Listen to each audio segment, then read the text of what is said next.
Il se passe quelque chose d'unique dans ce mondial 2026. Quelque chose qu'on n'avait jamais vu. 2 hommes, 2 générations, un seul record, et le foot mondial retient son souffle. Ce soir, tu vas comprendre pourquoi le duel entre Kylian Mbappé et Lionel Messi en ce moment même est probablement le plus grand face-à-face individuel de toute l'histoire de la Coupe du Monde. Pas une simulation, pas une hypothèse. Une réalité qui se joue sous nos yeux, match après match, but après but. Reste jusqu'à la fin parce qu'il y a un chiffre que je vais te donner dans cette vidéo qui va te faire comprendre à quel point ce que tu vis en ce moment est historique. Commençons par poser le décor. Lionel Messi a 39 ans. 39 ans. L'âge où la plupart des footballeurs professionnels ont raccroché les crampons depuis longtemps, où certains entraînent déjà des équipes de jeunes, où d'autres font des tournées d'adieu dans des championnats exotiques. Et lui, il est là, au Mondial 2026. Et il marque. Mais pas juste un but, pas juste 2. Il marque à chaque match, il marque sur coup franc, il marque en entrée de jeu après 20 minutes sur le banc. Comme si le temps n'avait aucune prise sur lui. 6 buts en 3 matchs de poule.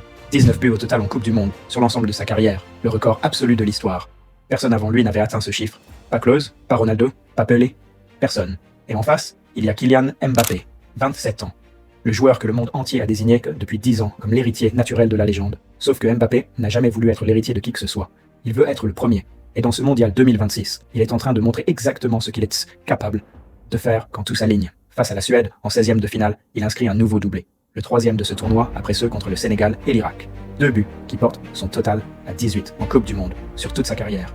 18. En seulement 18 matchs. Une moyenne d'un but par match depuis ses débuts en 2018. C'est surréaliste. Mais ce qui est encore plus dingue, c'est ce record-là, celui qu'on ne cite pas assez. Mbappé est désormais le meilleur buteur de toute l'histoire de la Coupe du Monde, dans les matchs à élimination directe. 10 buts inscrits dans des huitièmes, des quarts, des demi ou des finales.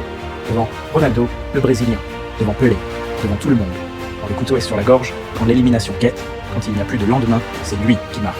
Maintenant, regarde la situation en face. Il manque un seul but à Mbappé pour égaler Messi au classement historique. Un seul. Et il lui en reste potentiellement 4 matchs à jouer si la France va jusqu'en finale.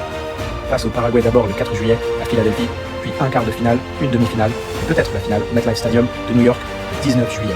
4 matchs, 4 opportunités. Et son coach Didier Deschamps l'a d'ailleurs sorti à la 85e minute contre la Suède. Comme au frais, intact, affûté pour la suite. La révérence que Deschamps lui a faite au moment de sa sortie, devant 80 000 personnes, n'était pas un geste anodin. C'était la reconnaissance publique d'un sélectionneur qui sait qu'il a entre les mains quelque chose d'exceptionnel.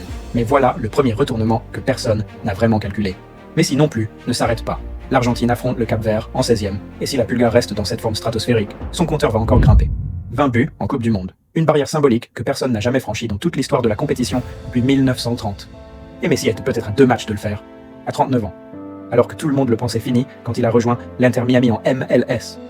Celui qui a dit que Messi était fini peut ranger sa honte quelque part au fond du tiroir. Et maintenant, voilà le deuxième retournement, celui que personne n'ose vraiment formuler à voix haute. Et si Mbappé et Messi se retrouvaient en finale le 19 juillet à New York, ce n'est pas une utopie. La France est en 8e contre le Paraguay, potentiellement en quart contre le Maroc. L'Argentine est de l'autre côté du tableau, elle peut croiser le Brésil ou la Norvège, les chemins ne se croisent pas avant la finale, ce serait la revanche de 2022. La même finale, les mêmes 2 hommes, mais cette fois avec encore plus en jeu sur le plan individuel, parce que le record de buts en Coupe du Monde se jouerait peut-être en même temps que le titre. Pense juste à ce que ça représente. En 2022, à Doha, Messi a inscrit un doublé en finale. Mbappé a planté un triplé. On a vécu la meilleure finale de l'histoire du football mondial. Et l'Argentine a gagné au tir au but. Maintenant, imagine la même scène à New York, en 2026, avec encore plus de records en jeu, avec Messi à 39 ans jouant probablement